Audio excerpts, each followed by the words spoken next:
Olá, bem-vindo, bem-vinda ao canal do Grupo de Pesquisa Encontros Interculturais no EAD, Narrativas de Vida dos Diferentes Brasis. Este é um projeto que está aqui no YouTube desde o final de 2021 e recomendo que você se inscreva, deixe sugestões e comentários e que assista aos vídeos aqui postados. Recomendo também que você veja um dos primeiros vídeos, que é o da professora Cielo Festino, sobre exatamente o que é este grupo de pesquisa e de que trata o nosso projeto. Bem, num vídeo anterior, eu falei um pouquinho sobre as narrativas de vida e a autoficção. No vídeo anterior, eu falava desse tema em relação ao cinema de Pedro Almodóvar. Neste segundo vídeo, continuando o tema autoficção e narrativas de vida, eu vou comentar um pouquinho essa relação em literatura, em duas obras da literatura brasileira contemporânea. Só para lembrar, autoficção não é biografia, nem é autobiografia, mas são aqueles elementos marcantes, significantes de uma narrativa de vida que aparecem numa obra ficcionada, seja literatura, pintura, escultura, cinema, enfim, em qualquer arte. Neste caso, então, eu apresento para vocês dois exemplos. Uma obra do Cristóvão Tesa, O Filho Eterno, e uma outra de Marcelo Rubens Paiva, Ainda Estou Aqui. Vou começar com O Filho Eterno, do escritor contemporâneo Cristóvão Tesa. Além de escritor, Cristóvão também é um professor, é um acadêmico, e nessa obra ele faz aquilo que estamos chamando de autoficção. E que já há muito tempo Cecília Meirelles teria dito, né? A realidade às vezes é tão dura que só reinventada na ficção é possível suportá-la. Então, o Filho Eterno já traz aí uma metáfora daquilo que os pais conhecem bem, não é? Que o filho é para sempre e não importa se ele é um recém-nascido ou se já tem 50, 60 anos de idade. Mas o Filho Eterno, no caso dessa obra, é uma criança muito esperada pelos personagens da narrativa, não é? Por um professor universitário, veja aí, não é? Um alter ego de Cristóvão Tesa, e ele com sua mulher aguardam esse momento do nascimento com muita expectativa. E o bebê nasce com síndrome de Down. Isto significa que há um certo temor por parte dos pais, não é? E que vão aprender depois a duras penas como lidar com essa relação. O que é interessante aqui, além dessa narrativa familiar, não é? Pai e mãe que engravidam e o filho nasce com síndrome de Down. Bom, são tempos contemporâneos, hoje a síndrome de Down é bem compreendida, a gente sabe, não é, que há toda uma expectativa intelectual basicamente normal para crianças com síndrome de Down e nenhum problema. Mas, de qualquer forma, eis aí esta metáfora do filho eterno, porque a preocupação dos pais passa a ser uma preocupação redobrada, porque eles vão com o filho, aprender a uma nova experiência de vida. E esta é uma narrativa nesse sentido, uma narrativa que às vezes beira a desilusões, a descontentamentos, a raivas, a coisas que irritam esses pais e que são transmitidas aos leitores. Bem, mais interessante ainda é que o próprio escritor Cristóvão Tesa realmente tem um filho com síndrome de Down.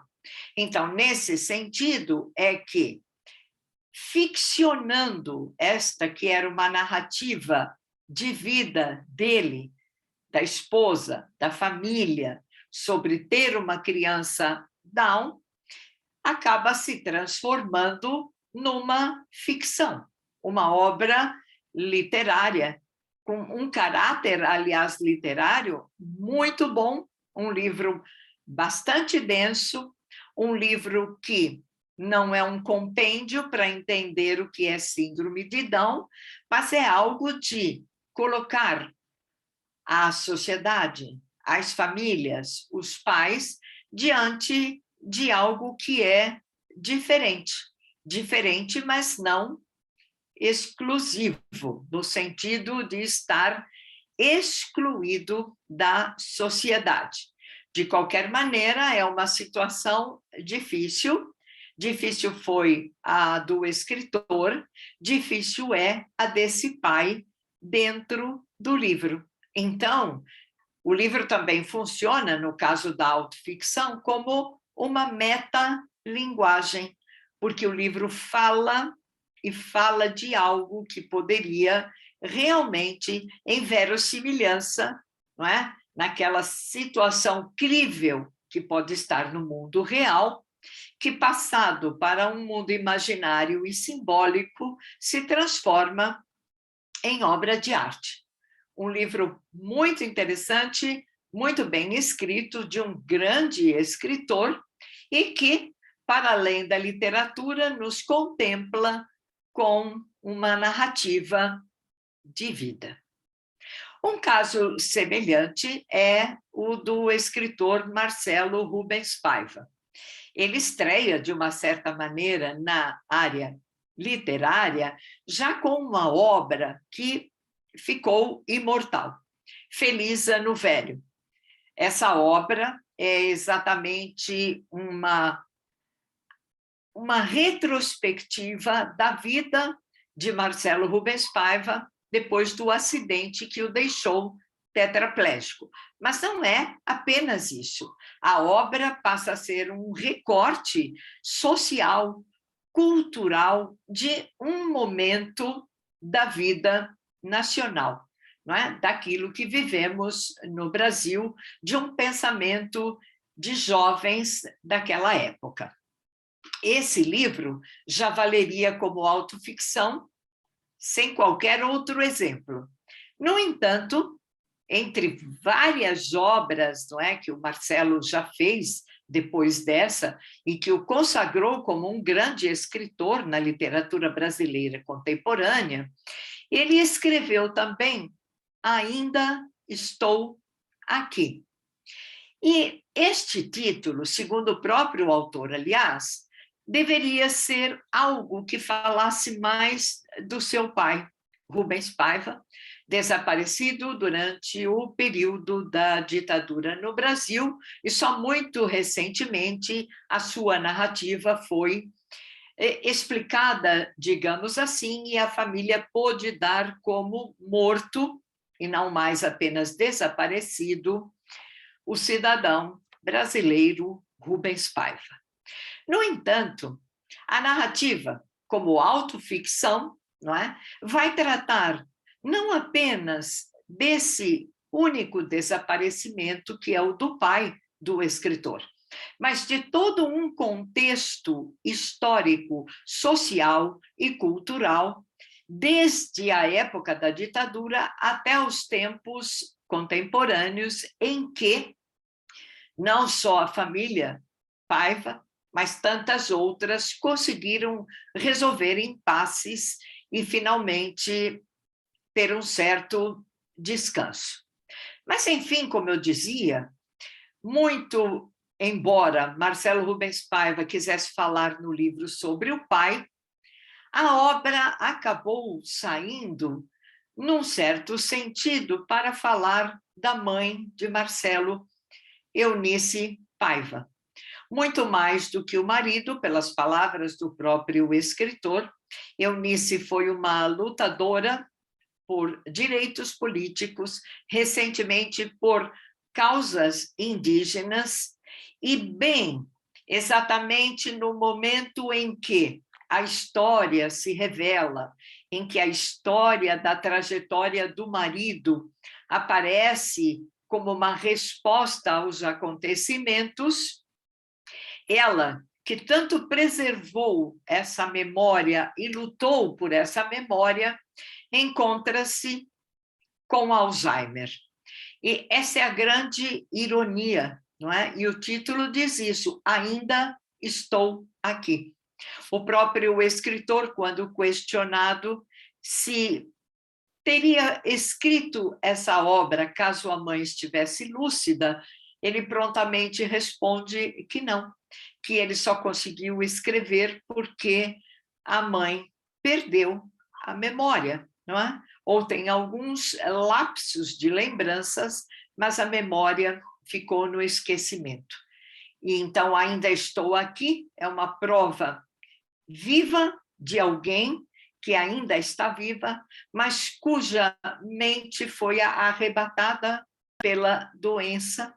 E, numa ironia, eu repito, da narrativa de vida e da narrativa ficcional brilhante, um recorte histórico como poucos e que a gente pode apreciar nessa obra. Então, para ter aqui uma ideia de autoficção na literatura, 2 exemplos: O Filho Eterno, de Cristóvão Tesa, e Ainda Estou Aqui, de Marcelo Rubens Paiva.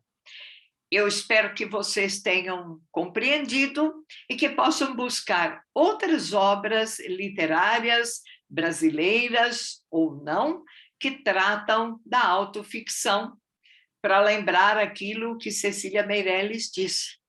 Muitas vezes a vida é muito difícil, só sendo reinventada na ficção para que possamos suportá-la. Então, fico aqui recomendando mais uma vez que você se inscreva no canal, que veja nossos vídeos e que nos acompanhe. Fiquem bem.